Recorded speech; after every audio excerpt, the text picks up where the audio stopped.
Hi guys, Alex Holmstrom, and this is the Alex at Bat podcast, and we have Jason Holmstrom. When it comes to anything to do with current, athletic, or throwback current sports news, we will always be at bat.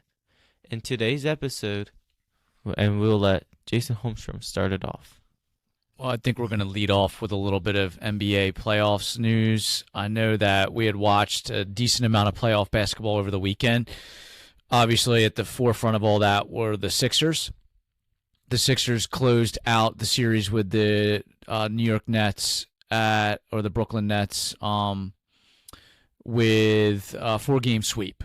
And they won 96-88 in the last game. I thought what was interesting, what I enjoyed about the game, to be completely honest, as much as I love watching Embiid, I really, really enjoyed watching that game without him. I mean, it was by no means an easy game for the Sixers, and I don't think really things got turned around. The Nets were winning for most of the game, with the exception of late in the third quarter into the fourth quarter. That's when they started pulling it back around.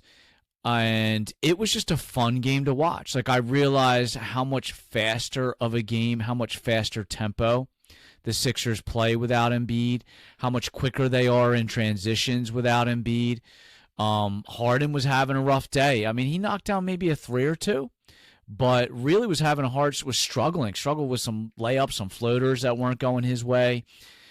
But his passing was just elite. And Paul Reed was, in my opinion, one of the big stars of the night. I mean, he was grabbing, I think he had over 8 or 9 defensive rebounds, bunch of offensive rebounds, got a couple really, really nice looks from Harden. So it was really a fun game to watch. It made me actually say to myself, there's no way in heck that I want him walking in against the Celtics without Embiid. But if they had to, because I know I heard on the radio a couple days ago that Doc Rivers was saying there's a 50% chance that Embiid will be ready for that first game of the series when they face the Celtics, which it looks like they will. They could still put up a decent fight. So we'll see. You watched some of that game with me. What did you think? What were your thoughts? I think it brings good news for the Sixers that they're still able to step up without Embiid playing. Sometimes if he still end up going longer than we want him to go, that's when you really find out if the Sixers can really pull it all out without Joe Embiid. So it's definitely gonna be a story if they can bring it home without Embiid. But I think that that Joe Embiid probably will at least play in some playoff games after, maybe. So, we'll have to see about that. And I think it's just nice to see the Sixers still play phenomenal without Joe Embiid. And it just shows what they can do and what depth they have. If one player goes down, next player stays up and they're still able to win the game. When it comes to playoffs, no team care, Of course, they want to blow teams out, but I think their mindset is to definitely beat them too. Even if it's just by a little, win is a win in the playoffs, and you can't argue that. Yeah, I mean they're definitely going to have their work cut out for them against the Celtics. I'm looking up. The Hawks looked. Celtics beat. They lead the series 3-1 against the Hawks. Are they playing? No, it's Thursday. Yeah, the Celtics were. The Hawks looked really good. They're a young team. They don't have the depth that the Celtics have. The Celtics, and I remember watching some of the halftime show, and they were making a point.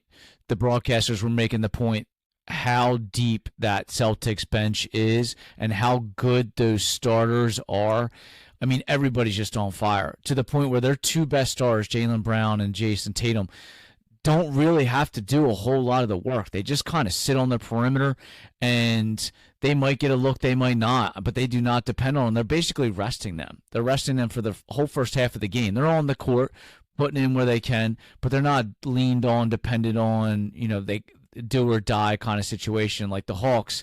When it came down to it, it was all about Trae Young and what he could do. That guy's phenomenal, though. I mean, Jason Tatum knocked down a really late three in the game, and they were way far ahead. They were not coming back. I think they were down by maybe 12 late in the fourth quarter with under 2 minutes to go. And what does Trae Young do? Runs right back down the court and just, bam, knocks a three from like 30 feet out. It was really impressive. You almost felt a little bit bad, but it's going to be the Celtics and the Sixers, and if the Celtics are coming with all their guys, which they have, everybody's healthy, and they don't have Embiid with the Sixers side, that's going to be interesting. Let's bring this up too. I remember a couple years ago when we faced the Hawks in the playoffs, and I remember just Trae Young just shooting, like he can make all these crazy shots. I remember like one of his shots were like not on the half court line, but like close to it, and he still made the shot. I'm like, this guy's just looked unstoppable, especially when we faced him a couple of years ago. I mean, like that, he probably will be unstoppable if they still go to the next round or not. So, it's just impressive to see Trae Young play and how well he can shoot the 3-pointers. And almost feels like if it's up in the air and it's close to that net, there's a 90% chance of it going in. Like, that's how good he is. What I like about watching him, what's exciting about watching him is how much it's like he's like a magnet. When he goes in the lane, he draws so many defenders to him. He'll draw 2-3 guys to him because they know that if he's going to get anywhere in that range, and he's known to hit those floaters with deadly accuracy, I mean, he'll pull 2 or 3 defenders. And basically what he was doing for the better part of that game, I think he has had the reputation of being somewhat of a ball hog, somewhat of a guy that kind of takes over the game or can take over the game. But what I've been seeing from him is a guy who knows that he's going to draw a lot of people toward him, and it opens up a lot of other teammates.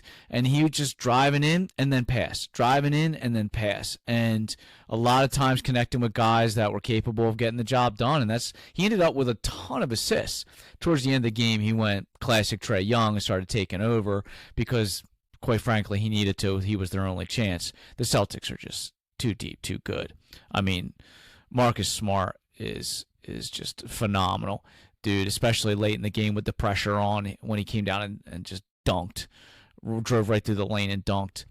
But anyway, and there's a lot of other, like the Heat look great. They're beating up on the Bucks without Giannis, which I love, man. Anytime Jimmy Butler gets a chance to show off his skills, I felt bad for Victor Oladipo. He was out. I don't know what the final verdict was. I didn't hear. I've been watching, but I know his knee looked pretty bad. Like he was shaking his head, like he's not going to be able to continue. But I mean, as long as Kyle Lowry stays healthy, that Heat that's interesting because they're like the lowest seed. I think they just barely squeaked into the playoffs, and they're about to take out the king of the mountain, at least in the East. So lots to look forward to. All right, let's